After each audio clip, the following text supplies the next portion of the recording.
നിങ്ങൾക്കും ഇപ്പൊ നിങ്ങൾ കുറെ ക്യാരക്ടേഴ്സ് ഒക്കെ ചെയ്ത് വെച്ചിട്ടുണ്ട്. അപ്പൊ ഇനി നിങ്ങളുടെ അപ്കമിങ് എന്തൊക്കെയാ വരുന്നത് എന്നും കൂടെ പറയാവോ?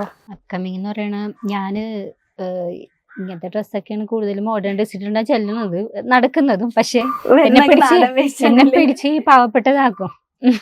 ഒരു പഴഞ്ഞ സാരി കൊടുത്ത് ചിലപ്പോ കഴുത്തിലൊരു കഥയുണ്ട്. പക്ഷെ ഞാൻ ആകെപ്പാടെ ഒരു മോഡേൺ ക്യാരക്ടർ ചെയ്തേക്കുന്ന സിനിമയാണ് ഈ 5-ാം നാൾ വെള്ളിയാഴ്ച എന്ന് പറഞ്ഞ മൂവി. അതും പിന്നെ കൊമ്പൻകൊല്ലിമന എന്ന് പറഞ്ഞ അത് പറയാൻ പറ്റില്ല. അത് നമ്മള് ഉണ്ടാവൂലെന്ന് ഒരുപാട് സ്ക്രിപ്റ്റ് ആയിട്ട് നടക്കുന്നവരുണ്ടല്ലോ. ഒരു കാര്യം ഇപ്പൊ വിനിയാണെങ്കിലും സനയാണ് ആദർശാണെങ്കിലും വിനീതാണെങ്കിലും നമ്മുടെ ഇക്കായാണെങ്കിലും എന്താണെന്നറിയോ, നമുക്ക് തോന്നുന്ന കാര്യമായിട്ട് മുന്നോട്ട് പോവാ. ഇപ്പൊ ഒരാള് പറയാണ് എടാ നീ അവിടെ പോകണ്ട എന്ന് പറഞ്ഞു കഴിഞ്ഞാൽ അവനല്ല തീരുമാനിക്കുന്നത്, അല്ലെങ്കിൽ അവരല്ല തീരുമാനിക്കണം, നമ്മൾ തീരുമാനിക്കണം. കാരണം ഒരു ചെറിയൊരു കാര്യം പറയണം, ബോറടിപ്പിക്കാൻ വേണ്ടി പറഞ്ഞില്ല. എൻ്റെ ഒരു ഫ്രണ്ട്, പേര് ഞാൻ പറയുന്നില്ല, ലേഡിയാണ്. അവൾക്കൊരു ബോയ് ഫ്രണ്ട് ഉണ്ടായിരുന്നു. അവൻ്റെ കയ്യിലായിരുന്നു എപ്പോഴും ഫോണ്. ഒരു തമിഴ് സിനിമയിൽ നല്ല അവസരം വന്നപ്പോൾ മെസ്സേജിൽ ചോദിച്ചു, മോളെ റെഡി അല്ലേ, അടുത്ത ആഴ്ച കഴിഞ്ഞാൽ നമുക്ക് തമിഴ്നാട്ടിൽ ഷൂട്ട് ഉണ്ടെന്ന് പറഞ്ഞു. അപ്പൊ ഇവന് കുരു പൊട്ടി, രക്ഷപ്പെട്ടാലോ എന്ന് കരുതി ഇവനെന്ത് ചെയ്തെന്ന് പറയാം, ടൈപ്പ് ചെയ്ത് വെച്ചു താല്പര്യമില്ലാന്ന്. അപ്പൊ പുള്ളി ഓക്കെ എന്ന് പറഞ്ഞു. ദൈവം എന്ന് പറഞ്ഞ ഒരാളുണ്ട്, പറഞ്ഞു ദൈവം എന്ന് പറഞ്ഞ ആളുണ്ട്. ഒരു ഫംഗ്ഷനിൽ വെച്ച് കണ്ടപ്പോ ഈ കൊച്ചു അങ്ങോട്ട് വെച്ചു, സാറേ പടം തുടങ്ങിയോ, എന്തായി എന്നെ വിളിച്ചില്ലെന്ന് പറയും. മോളിക്ക് മെസ്സേജ് അയച്ചാലേ താല്പര്യമില്ല എന്ന് പറഞ്ഞില്ലെന്ന് പറയും. ഈ കൺട്രോളർമാരെന്ന് പറഞ്ഞാൽ അവര് ലേഡീസിനൊക്കെ മെസ്സേജ് അയച്ചാൽ അവര് പിന്നെ ചെറിയാൻ നിൽക്കത്തില്ല, കാരണം സിനിമയാണല്ലോ. അവിടെ അത്യാവശ്യം അറിയാലോ, എനിക്ക് നമ്മൾ അത്യാവശ്യം മെസ്സേജ് അവരെ അയക്കുള്ളൂ അല്ലെ, നോക്കി കണ്ട് അയക്കുള്ളൂ. സാർ എനിക്ക് മെസ്സേജ് അയച്ചിട്ടൊന്നും ഇല്ല എന്ന് പറയും. പുള്ളിയുടെ മെസ്സേജ് ഇറങ്ങുന്നു, പുള്ളി കാണിച്ചു കൊടുത്തപ്പോ താല്പര്യമില്ല. അപ്പൊ ഇതാ പറഞ്ഞു സാറേ ഞാൻ അയച്ചതല്ല, അല്ല ഇങ്ങനെയല്ല വന്നേ. അപ്പൊ അവള് ബോയ് ഫ്രണ്ടിന്റെ കാര്യം ഒന്നും പറഞ്ഞില്ല കേട്ടോ, എന്റെ അടുത്ത് പറഞ്ഞൊരു അനുഭവമാണ് പറഞ്ഞത്, ഉള്ള കാര്യമാണ് പറഞ്ഞത്. അത് കഴിഞ്ഞപ്പോ എന്നാ ഇവരെ വിളിച്ചു കാര്യങ്ങൾ എടി നീ അങ്ങനെ പോയി കഴിഞ്ഞാൽ നമ്മളെ വിട്ടു പോകില്ല, ആ ഒരു മൈൻഡ്.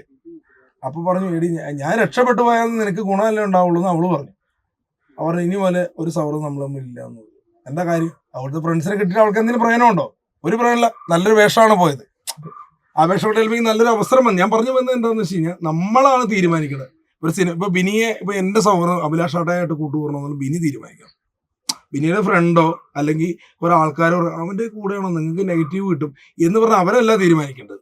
ആണോ അവന്? ഇനി ആണോ സോനെ അല്ലേ? നമുക്ക് നമ്മളെ സൗഹൃദമാണെങ്കിൽ ഉണ്ടല്ലോ. ഇപ്പൊ അലിൻ ജോസ് പെരേരയുടെ കൂടെ ഞാൻ നിൽക്കുമ്പോൾ പലരും എന്റെ മെസ്സഞ്ചർ എടുത്ത് നോക്കി കഴിഞ്ഞാൽ ബ്രോക്ക് നല്ല കഴിവുണ്ടല്ലോ, എന്തിനാണ് കൂട്ടുകൂടുന്നത്? ഞാൻ പറഞ്ഞു അത് എന്റെ കൂടെ വന്നൊരു വ്യക്തി തന്നെയാണ്, എന്റെ കൂടെ ഉള്ളൊരു സഹോദരൻ തന്നെയാണ്. അവന്റെ കൂട്ട് നമുക്ക് ഇനിയിപ്പോ അവന്റെ കൂട്ട് വെട്ടിയാലും ആൾക്കാർ പറഞ്ഞാ അലിൻ ജോസിന്റെ കൂടെ ഉള്ള ആളല്ലേ എന്ന് പറയുള്ളൂ. ആണോ അല്ലയോ?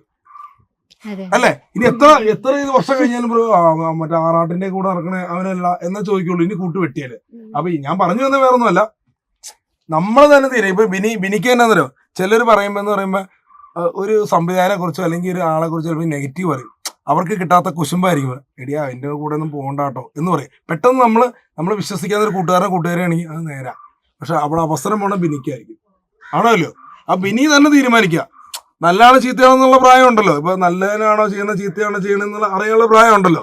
അപ്പൊ ബിനിയുടെ ഒരു തീരുമാനം അല്ലേ? പക്ഷേ നമ്മൾ തെറ്റാണോ?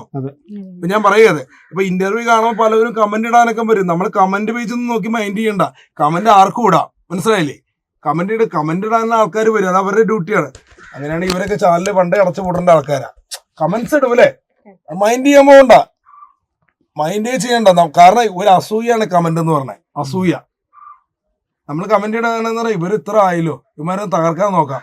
എവിടെ തകർക്കാൻ, അതിനും വലിയ മുന്നോട്ട് ഇല്ലേ? പക്ഷെ ഈ ഇൻഡസ്ട്രിയിലോട്ട് ഉള്ളവർക്ക് മനസ്സിലാവും എന്തൊക്കെയാണ് നടക്കുന്നത്, എന്തോരം കഷ്ടപ്പെട്ടുണ്ട് നമുക്ക് കയറി വരാൻ പറ്റണെന്നുള്ളത്. എനിക്ക് തോന്നുന്നത്, എന്നെ സംബന്ധിച്ചിടത്തോളം എനിക്ക് തോന്നുന്നത് ഇനി സിനിമയിലേക്ക് പുതിയ ആളുകൾ കയറി വരുന്നത് കുറച്ച് ടഫാണ്. ടഫെന്ന് വെച്ചാൽ ഒരുപാട് ഇതിനു വേണ്ടി തന്നെ പിള്ളേർ ഇറങ്ങി. ലാലേട്ടനെ ഇവിടെ ഇത്ര വർഷം നിൽക്കുമെന്ന് പറഞ്ഞാൽ അവരുടെ ആ ഒരു കഠിനാധ്വാനം കേട്ടോ. നമുക്ക് ഇപ്പത്തെ കാലത്ത് കുറച്ചും കൂടി വെൽക്കമിങ് കുറഞ്ഞു വരുന്നു, അങ്ങനെ തോന്നുന്നുണ്ടോ?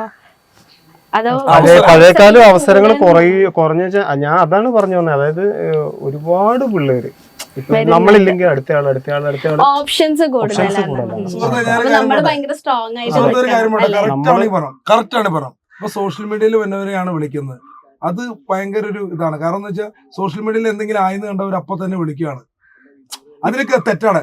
കാരണം സോഷ്യൽ മീഡിയയിൽ ഒന്നും അല്ലാത്ത ഒരുപാട് കലാകാരന്മാരുണ്ട്. ഇപ്പൊ ഞാൻ വേറെ കാര്യം അല്ലേ? പറയാം. ആണല്ലോ? പിന്നെ ഒരുപാട് പേരുണ്ട്. വിനീത് പറയട്ടെ, ആ, അതല്ല. പറയട്ടെ. അതായത് വേറെ ഒന്നല്ല, ഇപ്പൊ ഈ സിനിമ ബേസ് ചെയ്തല്ലാതെ തന്നെ എന്തോരം ആളുകളെ ഇന്റർവ്യൂ ചെയ്യുന്നു നിങ്ങളൊക്കെ. ഞാനതാ അതിപ്പോ ജാസി എന്ന് പറയുന്ന ഒരു എന്തോരം ആളുകളാണെന്നറിയോ, ഓരോ പ്രൊഡക്റ്റ് ആയിട്ട് വിറ്റ് അങ്ങനെയൊക്കെ ഉള്ള ആളുകളെ നിങ്ങൾ ഇന്റർവ്യൂ ചെയ്യുന്നില്ല അല്ലെ? സിനിമ അല്ലാതെ തന്നെ ഏതെങ്കിലും രീതിയിൽ പബ്ലിക് ഫിഗർ ആകാൻ വേണ്ടിയിട്ട് ഒരുപാട് ഓപ്ഷൻസ് ഉണ്ട്. റീൽസ് ഉള്ളതുകൊണ്ട് നമുക്ക് അറിയാൻ പറ്റുമല്ലോ, റീൽസിലൊക്കെ എത്രയോ കഴിവുള്ളവരാണ്. സന വൈറലാണ്. എന്താ കാര്യം, സന പെട്ടെന്ന് പേസ് രജിസ്റ്റർ ആയ ഒരു കുട്ടിയാണ് സനയാണ്. അതെന്ന് വെച്ച് കഴിഞ്ഞാൽ ചില ഇന്റർവ്യൂസ് അതുപോലത്തെ ഇന്റർവ്യൂസിൽ പെട്ടെന്ന് റീച്ച് കയറിയ ഒരു കുട്ടിയാണ് സന. കാരണം ഡാൻസ് ചെയ്യും, അടിപൊളിയായിട്ട് ഡാൻസ് ചെയ്യും, ഒരു കൂട്ടുകാരായിട്ട് ചെയ്യും, ഒരു കൊച്ചു കുട്ടിയായിട്ട് ഡാൻസ് ചെയ്യണം, എല്ലാം ഞാൻ ഫോളോ ചെയ്യാറുണ്ട്. പക്ഷെ വൈറലാവുന്ന ഭാഗ്യമാണ്, പെട്ടെന്ന് റീച്ച് ആവുക. വീഡിയോ കണ്ടിരുന്നു. പിന്നെ ഇവര് കണ്ടന്റ് ചെയ്യുന്നുണ്ട്, ബ്ലോഗ് ചെയ്യുന്നുണ്ട്. ഒരു പരസ്യം കഴിഞ്ഞത് ബേക്കറിയുടെ പരസ്യം ഞാൻ കണ്ടിരുന്നു. ആദർശമായിട്ട് നല്ല കണ്ടന്റ്സ് ഇവര് വ്യത്യസ്ത കണ്ടന്റ്സ് ടീമായിട്ട് ചെയ്യുന്നുണ്ട്. അങ്ങനെ പോകും. അപ്പൊ ഞാൻ പറയുന്നത് വിനീതിന്റെ ഇനി അപ്കമിങ് എന്തൊക്കെയാ അപ്കമിങ് എന്ന് പറഞ്ഞാൽ എനിക്ക് ഈ ഒരു മൂവിയേ ഉള്ളൂ. ഈ ഒരു മൂവി റിലീസിന് വേണ്ടിയിട്ട് തയ്യൽ മിഷൻ എന്ന് പറയുന്ന ഈ മൂവി, അതെ, ഈ ഒന്ന് റിലീസ് ആവാൻ വേണ്ടിയിട്ട്. കാരണം ഇതിനകത്ത് ഞാനൊരു നല്ലൊരു ക്യാരക്ടറാ ചെയ്തിരിക്കുന്നത്. ആ ക്യാരക്ടർ എന്താവും, സിനിമ എങ്ങനെ നമുക്കത് വൈഡാക്കാൻ പറ്റും. കാരണം എനിക്ക് ഇതിനപ്പുറത്തേക്ക് ഈ പറഞ്ഞ പോലെ സിനിമ ഒരു പാഷനാണ്. പിന്നെ ഒരു കാര്യം കൂടെ ഞാൻ പറയാം, ഞാൻ എൻ്റെ കാറിൽ പോയിരുന്ന് ആഴ്ചയിൽ ഒരു ദിവസം പ്രധാനപ്പെട്ട കുറച്ച് ഡയറക്ടർമാരെ ഫോൺ ചെയ്യുന്ന ആളാണ്, ചാൻസ് ചോദിച്ചിട്ട് കേട്ടോ. പക്ഷെ ഇതുവരെ പ്രത്യേകിച്ച് ഗുണമൊന്നും ഇല്ല. പക്ഷെ വിനയൻ സാറ് മാത്രം എനിക്ക് റിപ്ലൈ തരാറുണ്ട് എന്തെങ്കിലും ചോദിച്ചു കഴിഞ്ഞാൽ. ഈ പറഞ്ഞ വിനയൻ സാറിന്റെ ഒരു ക്വാളിറ്റി കേട്ടോ അത്. മറ്റുള്ളവര് ഓക്കെ നോക്കാം. ഇപ്പൊ ബോബി സഞ്ജയ് റൈറ്റർ, അദ്ദേഹത്തൊക്കെ എൻ്റെ പേഴ്സണൽ വാട്സാപ്പ് മെമ്പറാണ്.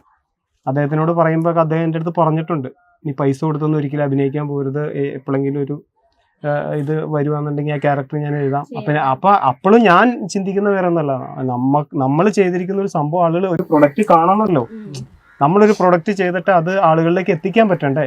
അത് എത്തിക്കാൻ പറ്റി, അത് എത്തിയതിന് ശേഷം ചിലപ്പോൾ സംഭവിക്കാവുന്ന ഒരു കാര്യം, അത്രേ ഉള്ളൂ.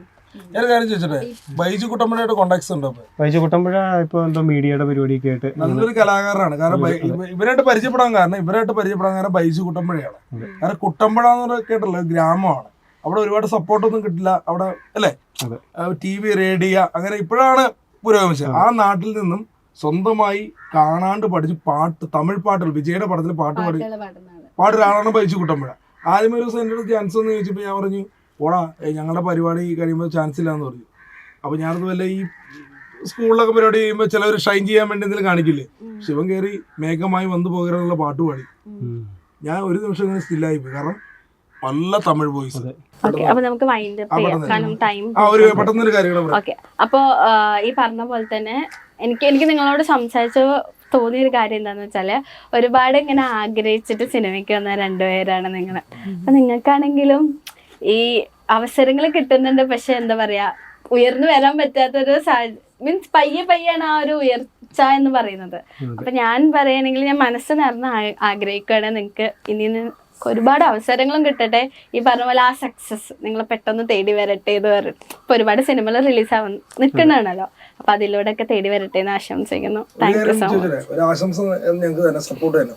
സിബിൻ തോട്ടങ്ങൾ എന്ന് പറഞ്ഞ ഒരു ഡയറക്ടറിന്റെ പുതിയ വർക്ക് ലോട്ടറി ടിക്കറ്റ് ഞാൻ പെരേരയാണ് ചെയ്തിരിക്കുന്നത്. ഡബിങ് കഴിഞ്ഞു. ഇനിയിപ്പോ ഫീമെയില് ആയിട്ട് അഭിനയിച്ച സൂര്യ ഇപ്പൊ ഗൾഫിലാണ്.